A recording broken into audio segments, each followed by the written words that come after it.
O direito eleitoral e político antidiscriminatório no Brasil oferece uma nova interpretação e atitude. Quais são as bases das distorções que reforçam as desigualdades? Como evitar a exclusão na participação política? Esses são os principais temas de hoje do Pensamento Jurídico, uma produção da Associação dos Magistrados Mineiros, AMAGES, gravado aqui no Centro de Convenções da Universidade de Ouro Preto durante o 2º Congresso da Magistratura Mineira. E para falar sobre o assunto, eu recebo aqui uma convidada especial, a ministra substituta do Tribunal Superior Eleitoral, advogada e professora Edilene Lobo, que palestrou aqui nesse congresso. Ministra, obrigado pela presença, um prazer receber aqui no Pensamento Jurídico. Muito obrigada. Eu, antes de falar um pouco desse tema, com muita alegria, porque é o tema da minha vida, eu quero me apresentar.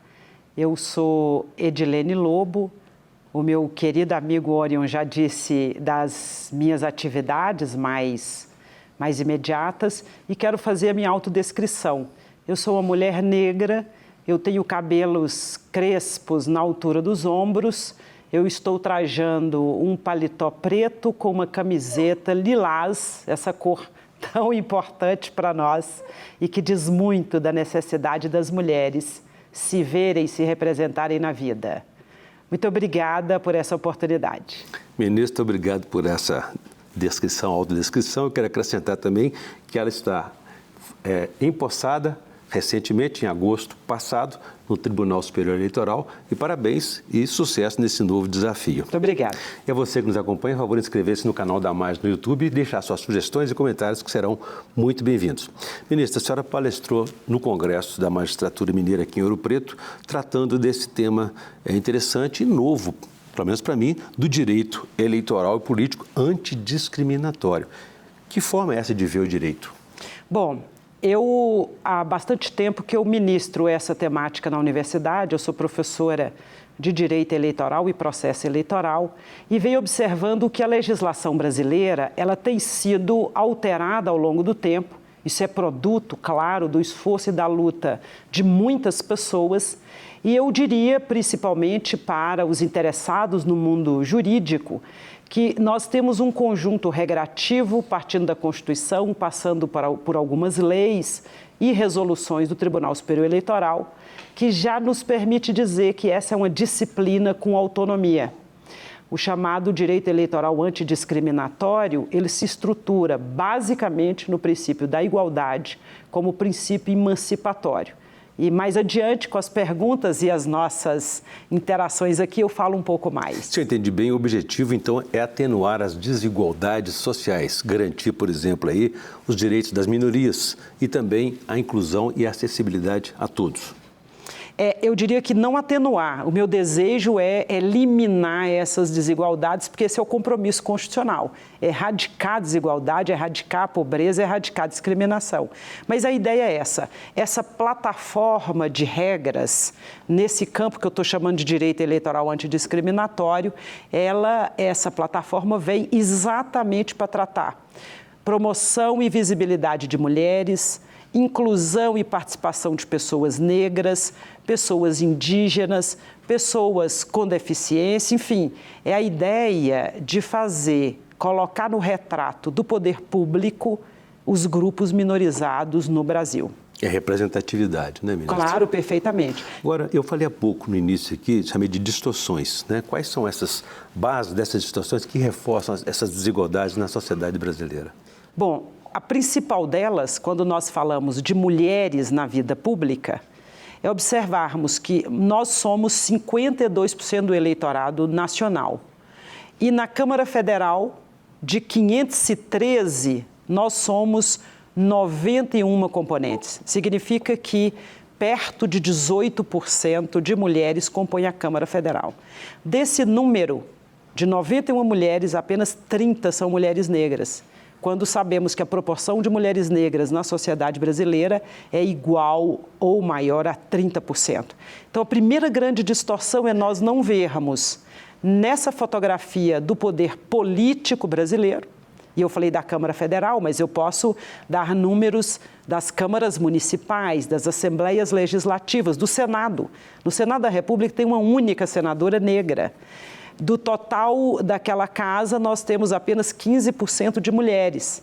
Então, essa distorção, essa exclusão sistemática, e eu estou falando de números, são os melhores números que nós temos na história do Brasil. 18% da Câmara Federal, 15% do Senado hoje. Então, a distorção está estampada no poder político brasileiro. E o que dizer de uma democracia sem mulheres na vida pública, na vida privada, seja ela municipal, federal, estadual, enfim, de forma geral, que democracia é essa? Bom, eu tenho dito que quando nós falamos de democracia representativa, buscando a Constituição, que é a grande base dela, a Constituição diz que somos todos iguais em direitos e obrigações e que a democracia representativa significa o povo exercitando o seu poder por intermédio dos seus representantes. Quando eu digo que não há a proporção correta entre homens e mulheres, pessoas negras e não negras, indígenas, nesse mesmo cenário, quando eu digo que não há essa participação, essa democracia, portanto, ela é apenas no papel, é uma democracia de papel, é uma democracia representativa formal. Então, quando eu vejo esses números e olho para a realidade, imagino que nós vamos precisar acelerar a aplicação desse direito eleitoral antidiscriminatório, como acelerar outras tantas leis brasileiras que pretendem principalmente promover mulheres, promover pessoas negras, promover grupos minorizados e excluídos sistematicamente da vida nacional. E essa nova interpretação requer uma atitude. E como fazer isso? Bom, eu acho que um primeiro grande passo, esse Congresso revela isso. Nós estivemos aqui desde ontem, estamos desde ontem, hoje o dia inteiro, amanhã ainda, reunidos juízes e juízas do Estado de Minas Gerais discutindo temas como esse. Mais cedo, vieram brilhantes mulheres aqui, inclusive uma juíza federal, doutora Adriana Cruz, falar de misoginia, falar de racismo, falar do dever de promover as mulheres na magistratura, por exemplo, as mulheres negras. Então, esse é um grande passo. Um congresso como esse me dá um conforto, é de que o tema chama atenção, gera preocupação e está ensejando ações como essa. Nos reunirmos, sentarmos para dialogarmos sobre esse tema é um passo muito importante. E essa baixa presença dessa participação feminina, menos por vontade delas do que pelos obstáculos que são lançados aí ao longo da história por um poder que se diz masculinizado, né? Exatamente. As mulheres, e bem explicitado por quem olha para a realidade, é um olhar para a realidade. As mulheres vivem toda sorte de obstáculos para conseguir, por exemplo, se lançar na carreira ou no mundo público. O primeiro grande obstáculo é doméstico. O trabalho doméstico não é compartilhado. Em geral, o trabalho doméstico está com as mulheres. Isso retira das mulheres tempo. Isso retira das mulheres condições, por exemplo, de se lançar na vida pública, de estudarem, de se dedicar a uma carreira. Então, nós vemos obstáculos internos na própria má distribuição do trabalho no interior das famílias e depois no campo público, quando nós falamos, por exemplo, das eleições. E daqui a pouco eleições municipais batendo na nossa porta, é muito oportuno falarmos disso. Quando nós vamos, por exemplo, para as eleições, os recursos públicos. Hoje tem uma lei dizendo que pelo menos 30% dos recursos públicos destinados aos partidos, eles têm que ser direcionados às mulheres. Distribuídos entre mulheres negras e não negras à proporção do que elas comparecem nas chapas para a disputa eleitoral. Ainda assim, nós vemos a chamada fraude à cota de gênero, as candidaturas laranjas, que é a prática ilegal de colocar as mulheres na chapa apenas para figurar, para que os homens possam ocupar esses espaços sem disputas. Tentando driblar a legislação, claro, né? E aqui vem um ponto importante, eu queria destacar isso. O TSE tem combatido muito firmemente a fraude à cota de gênero. Todos os dias que eu participo de sessões naquela corte, acompanhando as decisões, o tribunal insiste.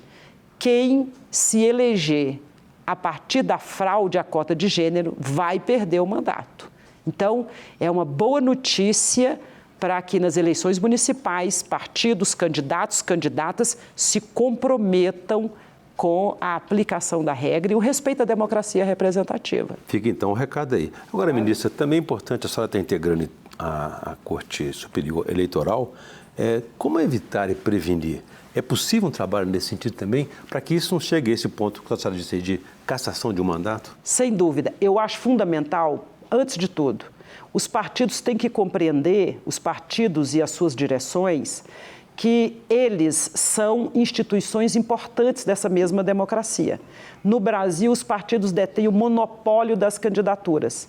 Então, primeira grande providência, as direções partidárias têm que se comprometer com a aplicação da lei. Essas regras que permitem a eleição das pessoas e a ocupação desses espaços públicos, elas dizem que tem que respeitar a participação feminina e garantir de verdade os espaços para essas lideranças. Então, primeira grande lição é dentro das instituições partidárias. A outra grande ideia, promoção, lição que fica é nós, mulheres, nos apoderarmos desses espaços e entendermos que, sem nós, não é possível falar numa vida boa. Então, nós temos que participar dessas instituições, nós temos que ocupar espaços de liderança e não nos prestarmos ao papel de laranjas. Segundo passo. Terceiro passo, que me parece até que é o primeiro, antes de tudo, é investir num remédio duradouro, barato, contra esse tipo de situação, que é a educação política das pessoas. Nós precisamos tratar disso principalmente com as nossas crianças. É fundamental investir nas lideranças jovens. É fundamental estimular as pessoas a participarem da vida partidária, da vida política, se interessarem por política. Então, eu trabalharia primeiro com a educação como esse remédio duradouro. Na sequência, a observação e o dever dos partidos cuidarem da democracia, inclusive interna. E, na sequência, nós mulheres, aqui falando de mulheres em especial, mas eu me dirigiria a todos os grupos minorizados, nós mulheres em especial, não nos prestarmos ao papel de laranjas e entendermos, uma vida boa tem que comportar todo mundo, cabe todo mundo. Muito bem. Ministra, eu vou fazer um pequeno intervalo, gostaria que no próximo bloco a senhora falasse um pouco para a gente mais sobre as formas de violências políticas contra as mulheres e também com outros grupos minoritários, no mundo real e também no mundo virtual. A gente volta em instantes.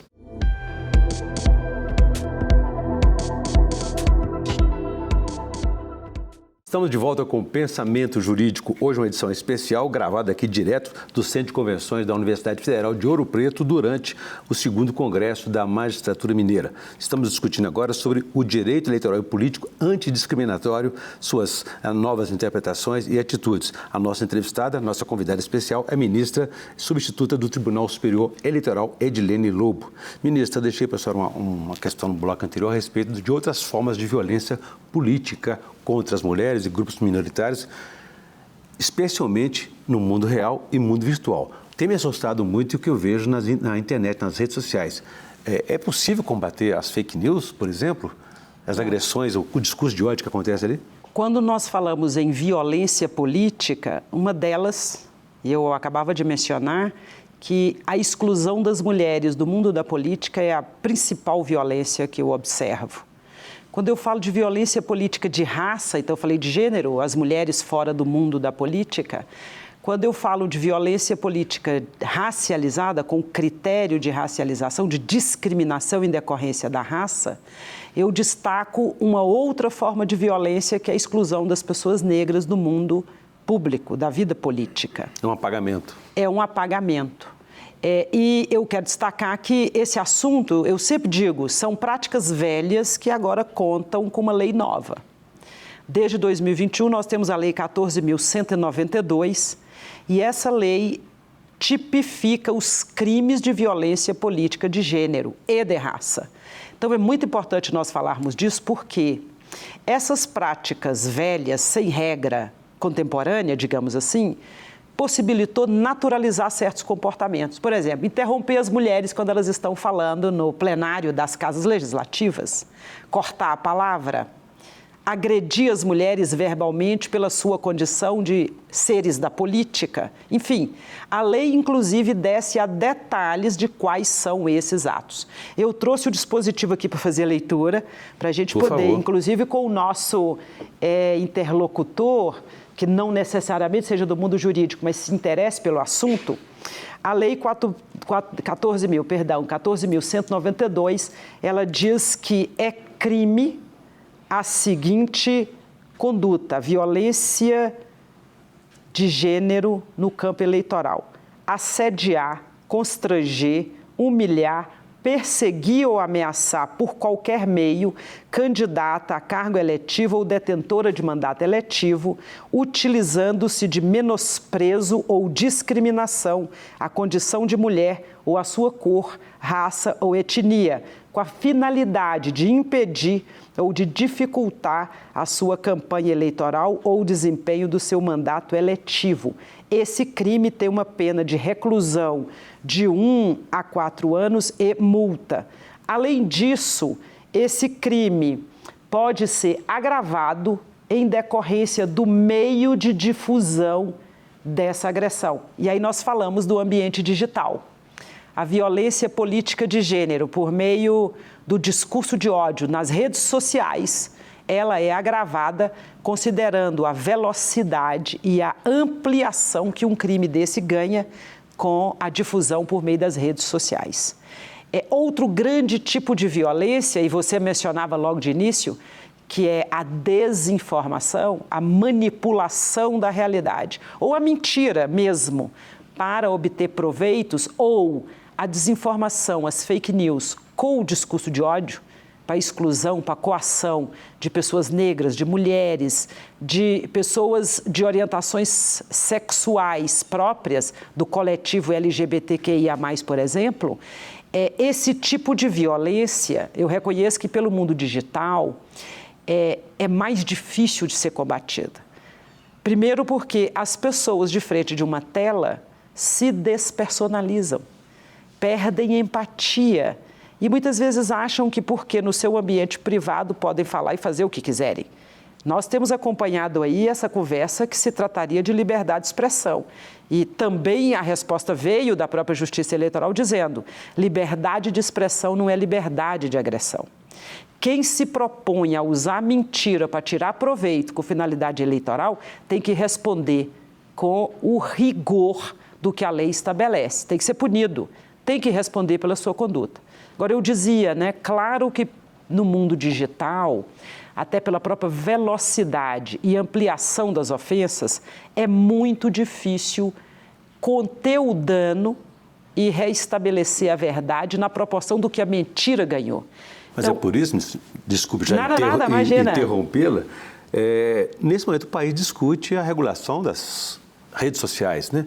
E qual que é o compromisso dessas plataformas digitais? Porque é muito fácil alguém, como a senhora disse, no anonimato, escrever lá qualquer coisa e se sentir protegido. Mas as plataformas não têm uma corresponsabilidade? Pois é, essa conversa é ótima nesse ponto. E nós, outra hora, vamos falar muito mais. Mas eu gostaria de abordar um pouco mais sobre o assunto regulação das plataformas. Mas antes disso, note que o crime, a violência política de gênero no meio digital, ela ganha uma amplitude muito maior do que no contato presencial.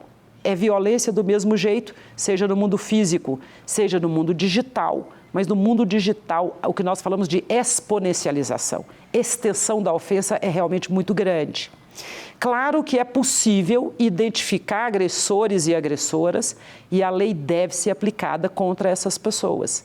Agora, você tocou num ponto importante. As plataformas digitais, as grandes, as chamadas megamídias digitais, elas têm que se comprometer com a qualidade da democracia brasileira. Não basta dizer que tem compromisso com a democracia, por exemplo, não ativar uma política de uso desses mesmos serviços, não só orientando, como atuando para identificar quem se vale do ódio, por exemplo, para ganhar destaque, para fazer exclusão das pessoas. Outro elemento importante, geralmente, o que gera engajamento e vira o negócio das plataformas é o espetáculo, a espetacularização. O ódio vende, o ódio gera engajamento, o engajamento vira publicidade para essas plataformas. Então, esse negócio, ele precisa ser regulado nesse ponto exatamente com rigor. Não dá para tolerar, por exemplo, a monetização de canais, de perfis, que se valem do ódio para ganhar likes, para ganhar dinheiro. Esse é um aspecto. Para isso, a lei brasileira realmente tem que ser produzida a tempo. Há um debate interessante no Congresso Nacional. Nós temos bons exemplos pelo mundo. A Alemanha tem um modelo interessante. A Europa tem trabalhado muito na regulação das plataformas e, me parece, já apresenta um modelo que nós poderíamos não copiar, claro, mas ter como referência. Por isso que o projeto de lei que tramita no Congresso Nacional, chamado PL das Fake News, ele precisa ser colocado em pauta e logo aprovado pelo Congresso. Lá, me parece, é a grande arena para esse debate. E de nossa parte, ou não, desculpa, nós estamos aqui num bate-papo tão agradável, o que eu queria dizer é que nós também, como cidadãos e cidadãs, nós temos que nos comprometer com a qualidade da nossa fala, nós temos que nos comprometer com a verdade, nós temos que dar a nossa contribuição. Curtir conteúdos desse calibre é um desserviço à democracia, um desserviço à proteção dos grupos minorizados. Ter conhecimento desse tipo de comportamento e não denunciar é um desserviço. Quem concorda com esse tipo de comportamento e não denuncia, acaba por fazer com que ele fique cada vez mais frequente, normalizado. Então, é importante que nós mesmo falemos cada vez mais desse tema. Não é um discurso fácil, não é um debate que vá se encerrar tão rapidamente. Mas a Justiça Eleitoral Brasileira, nas eleições de 22, já deu mostras exatamente do que ela fará se identificar esse tipo de conteúdo voltado para as eleições. Muito bem, é uma responsabilidade, ministra, que todos nós somos educadores diante de um e de outro, né? Agora, a matriz é sempre a mesma, seja um mundo real como um mundo virtual, o ódio está presente aí. Agora, de onde vem tanto ódio? Porque a senhora mesmo falou da questão da naturalização, da dominação masculina na nossa cultura brasileira. Esse ódio seria uma reação, a reação contra essa dominação? Bom, o fenômeno é sociológico, o fenômeno é político, o fenômeno é jurídico, ele tem várias vertentes.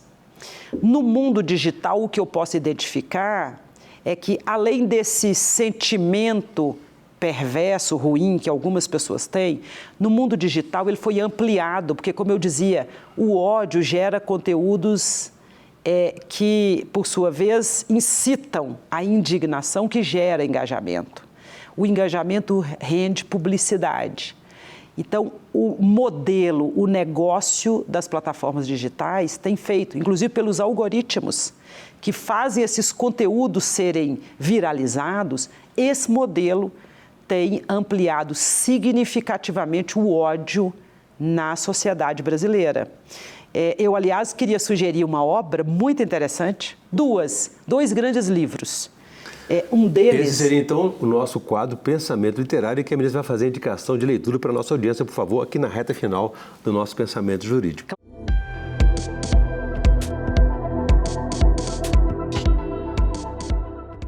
Claro, tem alguns livros interessantes, um de uma mulher, uma estudiosa, uma neurocientista inglesa, ela chama Susan Greenfield.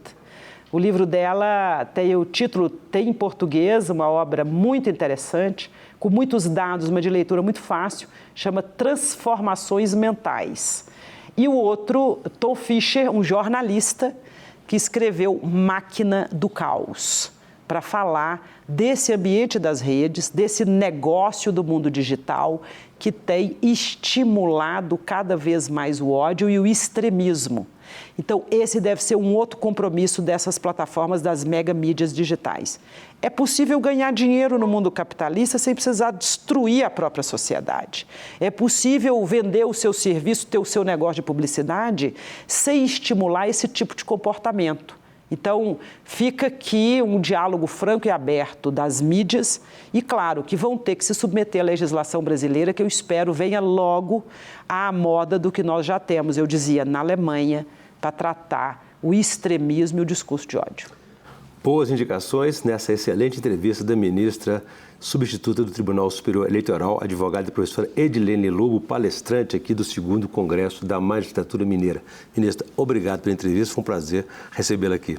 O prazer é meu, muito obrigada. Eu me despeço sugerindo uma outra leitura, que é um livro, não é tão denso, mas com uma reflexão muito profunda da Cida Bento, chama O Pacto da Branquitude.